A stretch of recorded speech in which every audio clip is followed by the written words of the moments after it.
Esta é a Casa Desarrumada, o podcast do Núcleo Casa.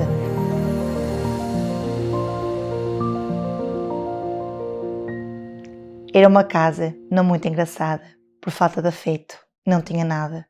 Até tinha teto, piscina, arquiteto. Só não deu para comprar aquilo que faltava. Bem arrumada, às vezes lutada, mas mesmo lutada era uma solidão. Dizia o poeta, o que é feito de ego, nas ruas dos tolos, gera frustração. Esta é a Casa Desarrumada, o podcast do Núcleo Casa. Eu sou a Francisca Silva Ferreira, psicóloga, mãe e amante da vida. Hoje estreia o nosso primeiro episódio dedicado ao tema a infância, a casa a que voltamos sempre. E a minha primeira convidada para arrumar a casa é a Maria João Padrão, o berço desta casa, a quem sinto uma enorme gratidão. Psicoterapeuta, psicanalista, doutorada em Psicologia pela Faculdade de Psicologia e Ciências da Educação da Universidade do Porto, mãe de 2 em casa, mãe de muitos no Viver. Bem-vinda, querida Maria João. Obrigada pela honra desta conversa com a alma. Prometo ouvir-te, como se a tua voz fosse a minha. Oh, Kika. E agora é suposto eu falar, não é? Francisca, é sempre uma honra falar contigo. Embora fale contigo todos os dias, esta conversa aqui vai ser especial. Eu que agradeço estares aqui também. Por já desafiamos-nos a este tema, de virmos falar um bocadinho sobre a infância, um dos nossos temas preferidos. Nunca me esqueço daquele telefonema que me fizeste, a desafiar-me para eu assumir a responsabilidade de coordenar as consultas da infância, ainda no teu antigo consultório. Hoje já temos uma casa mais ou menos desarrumada. Desarrumada nos sítios certos. Desarrumada nos sítios certos. Não é só sobre isso, não é só sobre a nossa casa que vamos falar, mas para as pessoas que nos ouvem é sobre a importância da infância em toda a nossa vida, por Como todas as dizia casas. João dos Santos, o segredo do homem é a própria infância. Uma das nossas 2 frases preferidas. Há uma outra frase que eu gosto imenso, foi-me dita por ti, também numa altura muito, muito especial, de coisas que fomos construindo, em que tu me dizias: nasceste adulta, morrerás criança. Dito pela Agostina Bessa Luís. Isto não é uma sessão de terapia, mas se eu te pedisse para escolheres uma idade para te apresentares num outro formato diferente daquele que eu comecei por te apresentar há pouco, que idade é que escolherias e o que dirias sobre ti? Francisca. Ora bem, estamos a falar da infância e eu vou escolher a idade em que eu descobri essa frase. Então, eu tinha 6 anos. Li esta frase, nasci adulta, morrei criança, e corri a chamar a minha mãe, a dizer: mãe, eu sou isto. E então, como é que eu era aos 6 anos? Aos 6 anos, não era uma adulta, eu era uma idosa. Uma alma velha? Era uma alma velha, que sabia que a vida era um sopro. Era muito nostálgica, muito saudosa do passado, mas era uma idosa em pele de criança. Dançava muito, aliás, era onde eu me libertava, era na dança, na arte, mas carregava o peso do mundo comigo. E lembro-me, por exemplo, eu tinha uma gratidão à vida, mesmo em vulgar.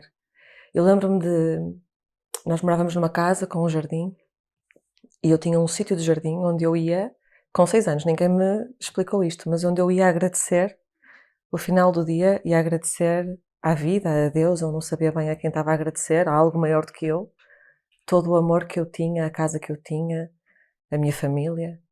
Eu tinha uma gratidão invulgar. E tinha outra característica Se manteve até hoje. que se manteve até hoje. És Isso é algo profundamente grata. Sou profundamente grata. E havia outra dimensão da minha adultez na infância. Mais uma vez, eu era idosa. E eu tinha uma sabedoria, para mim a sabedoria mais importante de todas, que era a generosidade. Que também mantenho hoje. E então, a Maria João, com 6 anos, era uma idosa, em pele de criança, extremamente grata, e todos os dias rezava não sei bem a quem, que eu na altura não tinha uma percepção da religião, não é? Que depois mais tarde adquiri, mas rezava por todos e pela felicidade de todos, com esta sabedoria quase ancestral de que sou eu e os outros, o mundo sou eu e os outros, e portanto raramente pedia por mim. Era mesmo velha. Nasce aí a tua entrega ao outro? Totalmente. A minha entrega ao outro nasceu comigo. E eu, quando li esta frase da Agostina Bessa Luís, é que me senti identificada. Mas a minha entrega aos outros nasceu aí. Também cresci numa casa e numa família em que a entrega aos outros era uma constante, não é? Portanto, eu tive um exemplo forte de mãe de entrega. De entrega aos filhos, ao trabalho, ao casamento, à família.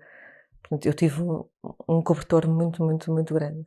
E sou mesmo muito grata. Certeza que a tua mãe também estará muito emotiva ao ouvir isto. É mesmo nesse papel de mãe, agora que te queiro buscar, mas desde também que assumes também no Divé, não é? Neste existe porque fui amado, também um dos teus mestres, o António Coimbra de Matos fala muito disto. A história começa quando o bebê é ou não desejado, não é? E extrapolamos aqui para o sujeito de análise. Como é que consegues isto com os teus pacientes? Como é que consigo que eles nasçam? Uhum. É isso? Isso. Então, esta frase, que é de facto a frase que está escrita por cima Numa outra sala desta numa casa. outra sala desta casa, e que está, ou seja, para a qual eu estou virada na minha cadeira de análise, e portanto os meus pacientes sentam-se num sofá onde em cima tem escrito "Existe porque fui amado".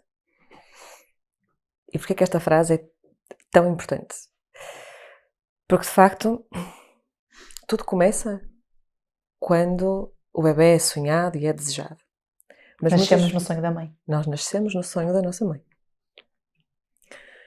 Mas a verdade é que muitos dos pacientes que nos chegam nunca nasceram, nunca tinham nascido porque nunca foram amados. Isto é, nós nascemos fisicamente, mas psicologicamente nós só ganhamos uma existência psíquica e, portanto, uma existência humana no momento em que somos amados. E muitas vezes os pacientes que nos chegam a nós ainda não nasceram. E então, o que é que acontece? As pessoas vêm muitas vezes à procura de autoestima e de amor próprio ao psicólogo. Isto é uma procura diária, não é? As pessoas que nos chegam todos os dias querem amar-se. Mas também há uma verdade ainda maior do que todas estas, que é: eu só me amo a mim próprio se eu tiver sido amado antes. Eu não tenho que estar a ser amado neste momento, mas eu tenho que ter sido amado. Eu tenho que existir para me amar. E então, a primeira coisa que eu tenho que fazer aos meus pacientes é amá-los. Ou fazê-los sentir, não é? Antes deles próprios se amarem. Só quando eu os amo, eu, mãe simbólica na análise, é que eles se começam a reconhecer. Amor é reconhecimento. Se eu os reconheço, se eles se sentem entendidos, reconhecidos e amados, então abre todo um espaço interior dentro deles para que eles se possam reconhecer e amar também. Uhum. Maria, neste espaço de amor que crias, vamos um bocadinho para a essência exatamente isto da infância, não é? Porque vais-lhes também com eles devolver ou resgatar, digamos assim, a infância.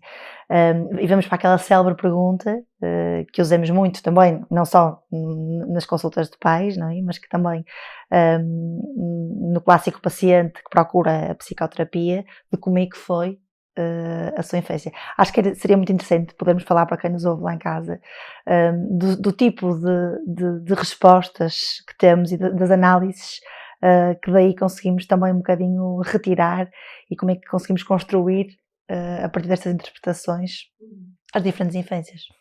Então, É uma das consultas que eu mais gosto, embora a infância depois seja um tema recorrente até ao fim da análise, e o fim da análise é quando as pessoas quiserem ao infinito, não é? E nunca Mas estamos sempre em análise. estamos sempre em análise.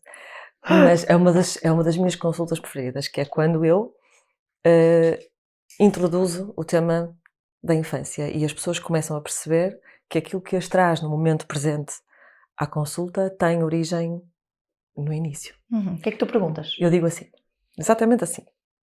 Então, vamos começar pelo princípio.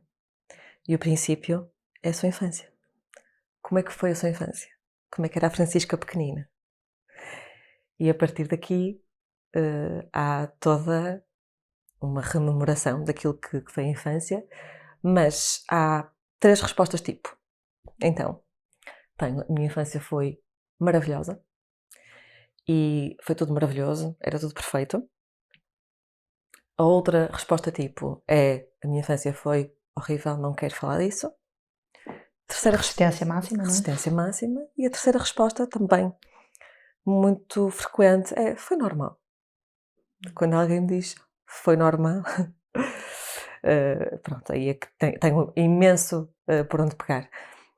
Temos sempre, na verdade, não é? Porque uma infância perfeita não existe e uma infância que se diz perfeita é sempre uma infância idealizada. E quando há uma idealização da infância ou uma idealização do que quer que seja, nós temos que entender que o que está a atuar é um mecanismo de defesa. E se há um mecanismo de defesa a atuar, então de que é que se está a defender? Não é? Então, uma infância perfeita, o que é que nos esconde? Quero voltar a esta questão da infância perfeita, mas gostava de resgatar também a do não me lembro, não é? Sim, e eu não me lembro. Ou lembro-me muito pouco, tenho muito poucas memórias da infância. Como é que resgatas estas infâncias? Ora bem, se Considerando o inconsciente, não é? Que desempenhar um papel crucial naquilo que estavas a explicar há bocado. Sim, depende muito do paciente que tenho comigo, porque há pessoas que têm, lá está, quando se lembram, quer da perfeição, quer da imperfeição e do horror da infância, então falamos e vamos relembrar tudo aquilo que se lembram e depois, aos poucos, eu vou desconstruindo, quase como dando outro ângulo de visão para a pessoa se ir posicionando de forma diferente à cristalização que tem daquela memória da infância. E esses traumas, no caso dessa infância horrível, manifestam-se também, muitas vezes, nesse inconsciente. Sim, os traumas... O que é o trauma? Primeiro, o trauma, em linguagem psicossomática, é quando o corpo fica a sós consigo próprio, não é? Quando há quase um corte na nossa integração psicossomática. Eu não sei reagir àquilo. Naquilo foi demasiado para que eu pudesse, de forma integrada, reagir. A pessoa não se permite sentir. Sim, tem que haver uma dissociação para a sobrevivência psíquica. Pronto. Então, claro que um trauma tem que ser uma experiência muito traumática e forte, não é? Portanto, e atenção que às vezes os traumas não têm que ser, as pessoas imaginam um trauma, ou uma morte, ou perdeu o pai, ou perdeu a mãe, ou foi abusado, ou qualquer coisa mais traumático, e às vezes o trauma pode vir de uma rejeição na escola, pode vir de uma experiência aparentemente simples, e portanto o que importa verdadeiramente não é o que acontece, mas o que acontece em nós desse acontecer, não é? E portanto, desculpa que eu fechei a tua pergunta, que é como é que os traumas se manifestam, é isto? Então, voltando aqui um bocadinho à teoria. Quando alguém ou vivencia uma experiência traumática, há uma verdadeira incontrolabilidade daquilo que está a viver, em relação àquilo que está a viver. A pessoa não sabe reagir.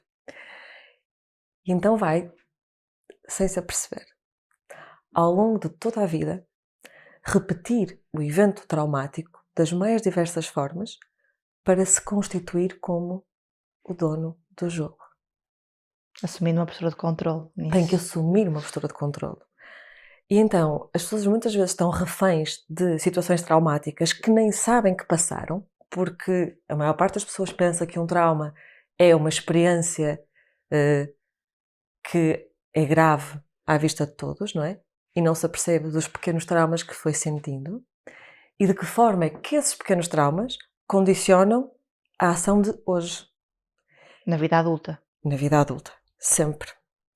E, portanto, Em que adulta é que aquela criança me tornou, no fundo. exatamente, em que adulto é que eu me transformei com aquela criança. Mas eu acho que o pior de tudo, aliás, o segredo da nossa felicidade e da nossa ação verdadeiramente consciente é nós conhecermos a nós mesmos. E, portanto, se nós tivermos a noção do que nós passamos e de que aquela experiência, que até nunca comentei com ninguém, porque, quer dizer, minha mãe cortou-me o cabelo a rapaz, mas isto é um problema para alguém, mas a forma como eu vivenciou aquilo, e ir à escola sem cabelo, assumir que, não é, que a mãe lhe rapou o cabelo porque não tinha forma de tirar os piolhos e a mãe não estava para se cansar e rapou-lhe o cabelo em casa, por exemplo, e chegou à escola e ter que assumir aquilo, ela nunca vai dizer isto a ninguém. Mas depois em análise isto constituiu um trauma. Assim, na simplicidade. Assim. E aí de que forma é que estas vivências nos foram construindo? E atenção que a infância e o inconsciente não é só feito de traumas, é feito das nossas experiências do dia-a-dia, não é? Das nossas sensações no dia-a-dia. Por exemplo, chegar a casa e nós irmos para casa onde deve ser um lugar de conforto, onde deve ser uma casa, onde eu posso ser eu, mas estar com mais medo de como é que vou encontrar meu pai. Meu pai hoje bebeu? Não bebeu? Meu pai hoje está bem disposto? Correu-lhe bem o trabalho?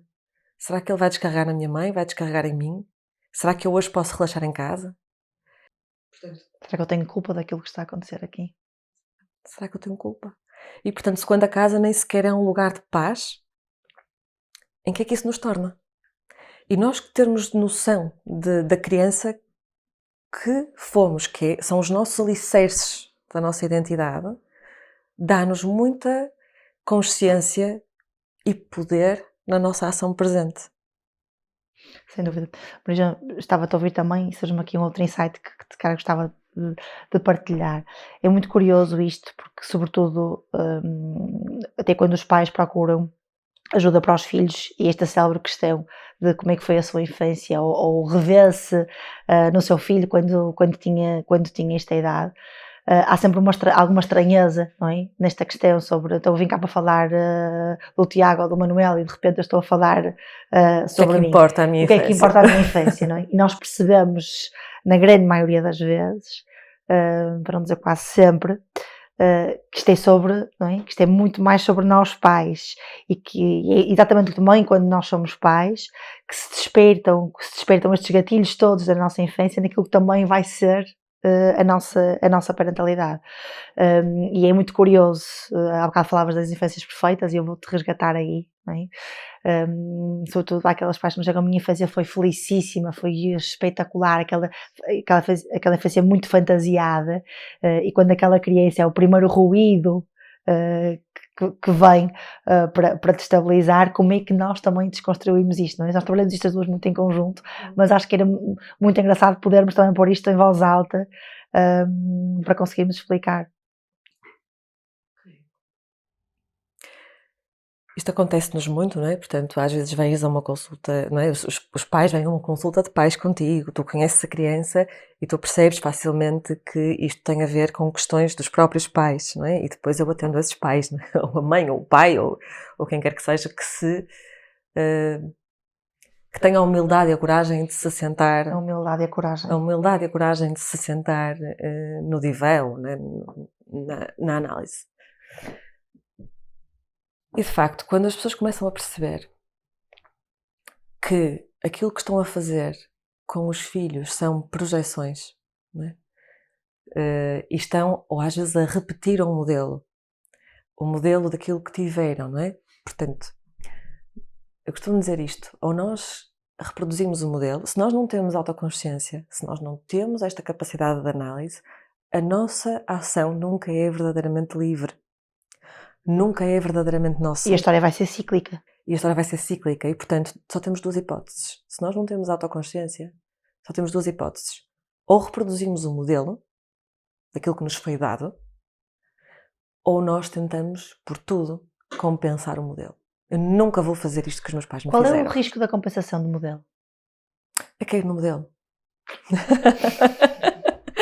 Bingo. É sempre. O risco da compensação é cair no modelo. Eu quero ser tão diferente do meu pai que, em alguma forma, eu vou ser igual. Eu vou ser igual. Quando nós estamos sempre a fugir de alguma coisa e não a enfrentamos, nós vamos sempre acabar refém dela. E, portanto, o segredo de tudo na nossa vida, da nossa ação verdadeiramente livre, está na nossa autoconsciência. Na consciência daquilo que somos, na consciência plena daquilo que fazemos. E não sermos simplesmente um veículo do passado. Não é? Nós temos que ser atores e construtores do presente e do futuro. E respeitarmos os nossos filhos, as nossas crianças, como seres únicos. Eles não são prolongamentos de nós. Eles não têm que cumprir os nossos sonhos. Eles também não têm que reparar as nossas frustrações. Eles são únicos. E quando nós não fazemos isto, nós estamos a faltar ao respeito a um ser humano porque nós somos responsáveis. Não há nada de mais sagrado e mais difícil do que educar uma criança. É sagrado. Eles não podem ser o depósito dos nossos sonhos, das nossas frustrações, das nossas projeções. Dúvida, não é? Criança que tinha tudo e de repente percebemos que afinal ainda não tem nada. Esta questão da dinâmica familiar e das próprias relações parentais que estás aqui muito a descrever influenciam um bocadinho as nossas escolhas e depois estes comportamentos que vamos tendo também na nossa própria vida adulta. Em que medida é que tu achas que a transferência destes afetos e destes desejos todos se faz desde a infância? Vou tentar entender a tua pergunta. Espera. Como é que em que medida é que se faz desde a infância? Esta transferência destes comportamentos, ou seja, das projeções e das dinâmicas familiares, não é? Aquela família já há um sintoma na família, aquilo está tão evidente, como é que isto depois se projeta e é cíclico sempre ao longo do tempo? Então,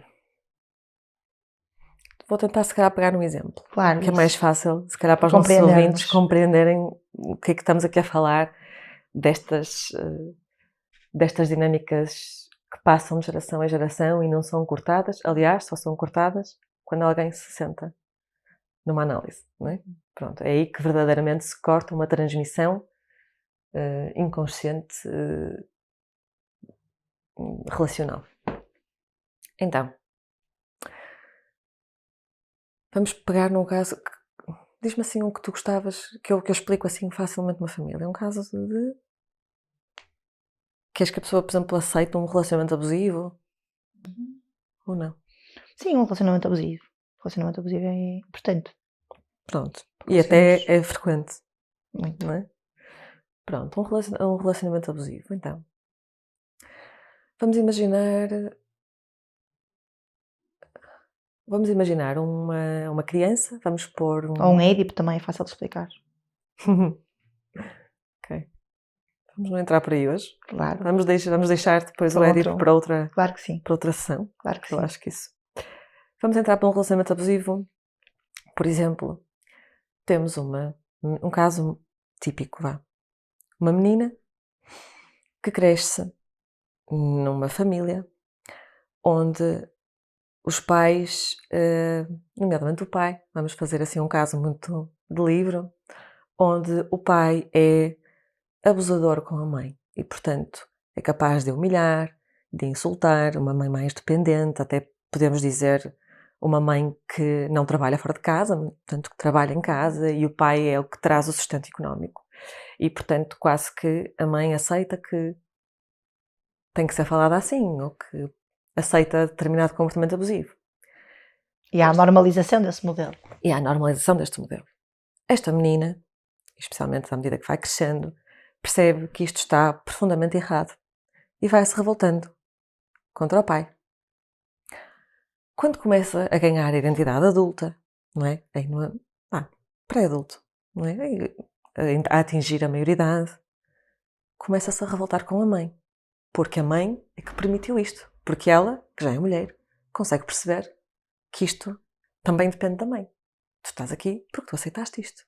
Eu nunca vou fazer isto. Ok? Nunca vou fazer isto. Então ela vai fugir de um modelo. Ela não quer ser a mãe porque a mãe permitiu o abuso do pai. Permitiu que o pai a maltratasse, não é? Que o marido a humilhasse. Então esta menina, agora mulher, vai se relacionar. Entretanto, das duas uma. Como ela está em fuga de modelo, das duas uma. Ou arranja um companheiro ou alguém com quem ela vai ser o pai dela, não é? E vai, por compensação do modelo, inverter. E, portanto, agora... assumir a masculinidade dessa relação. Pronto, isto depois tem uma série de variáveis psicológicas que vão fazê-la seguir num caminho ou no outro. Ou ela se apaixona perdidamente por outra pessoa que tem as mesmas características do pai. Mas quando a pessoa está apaixonada, aceita. Ele diz isto, mas depois é maravilhoso. Ele diz isto, está chateado. E às tantas, ele diz está cansado. Ele tratou-me assim, mas coitado, ele também. E então vai acumulando, não é? Formas de maltrato. Às tantas, o maltrato passa a ser normal. Não é? E sem ela se dar conta, está numa relação igual à que a mãe tinha. E entretanto, tem ela própria uma filha. E a filha vai assistir às mesmas dinâmicas que ela própria assistiu quando era pequenina. E estamos no efeito bola de neve. E estamos no efeito bola de neve. E quando é que esta bola de neve se quebra? Quando, por exemplo, a filha desta filha adoece. A filha desta filha adoece emocionalmente, não é? E vem ao psicólogo. E então chega aqui à Francisca e a mãe diz: minha filha está, ou não aguenta que a toquem e está cheia de ticas, ou o que for. Adoece, não é? Adoece de alguma maneira. E aquela criança é o sintoma de toda a patologia familiar. E no momento em que vem aqui a Francisca e dizem: olha, a minha filha está assim, a Francisca vai falar com os pais, e como é que foi a vossa infância? E nós percebemos que a criança é efetivamente o sintoma, não é? Daquilo que já vem estando desorganizado, desarrumado. Muito desarrumado ao longo dos anos na história das famílias.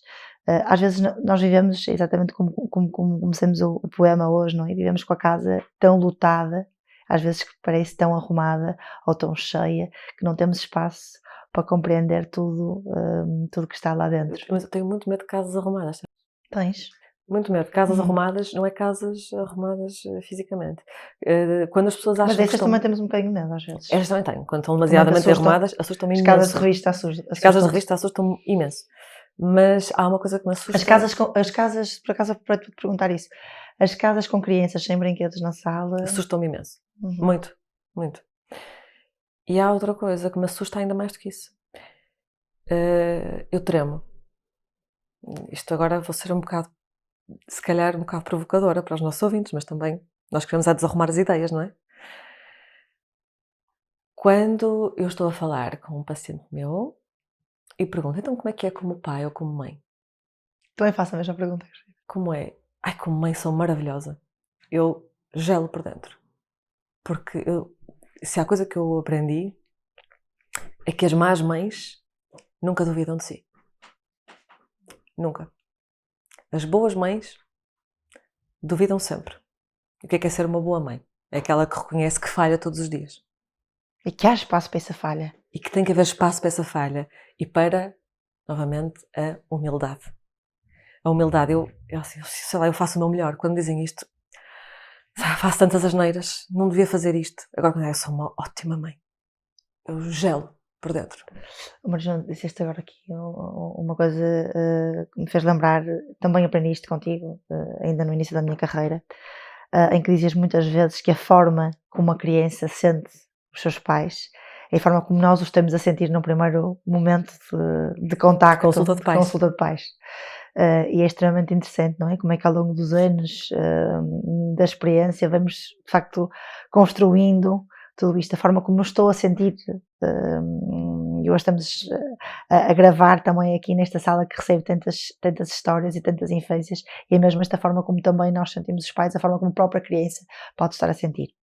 Quase para terminarmos, tu guardas milhares de infâncias dentro de ti, muitas delas secretas, que só a ti te foram certamente reveladas durante muito tempo. Que mensagem tu gostarias de deixar para as pessoas que te estão a ouvir, para terem alguma coragem de resgatar a sua criança interior? A mensagem que eu gostava de deixar a todos é uma mensagem de incentivo à verdade, incentivo à plena construção da sua identidade. Não tenham medo de serem humildes, tenham coragem. Dói muito, mas nós estamos aqui. Não tem que passar por este processo sozinho. E irmos a um psicólogo, fazermos psicoterapia, fazermos análise, termos a coragem de nos analisarmos para que a vida faça efetivamente sentido, não é? Não tem que ser um processo solitário. Aliás, não há nada mais íntimo, mais sagrado também do que este encontro terapêutico. E quando nós nos sentimos totalmente reconhecidos por alguém e temos espaço, abrimos um espaço interno para nos conhecermos e para sermos nós, a vida é tão, tão, tão melhor. Não precisamos estar sozinhos dentro de casa. Não, felizmente não. Nasceste adulta, morrerás criança. Quase que descreveu a Agostina Bessa Luís e tu foste descrevendo ao longo do teu encontro terapêutico também. Quem te devolveu a infância? Olha, uma das pessoas que me devolveu a infância foste tu. E quando eu te escolhi quando eu te escolhi para vires trabalhar comigo e para ficares responsável pela área da infância, era porque eu sabia, como sei hoje, que tu tens esta, não é capacidade, tens este dom de proteger a infância e de a exaltar e de viver o presente. E isto é ser criança. É viver o presente e festejar tudo e celebrar tudo. Porque se há algo maravilhoso nas crianças é isto, que é, a vida pode estar péssima, mas elas têm sempre capacidade de se construírem naquela brincadeira, não é? Tu devolveste uma infância. E os meus filhos devolveram uma infância.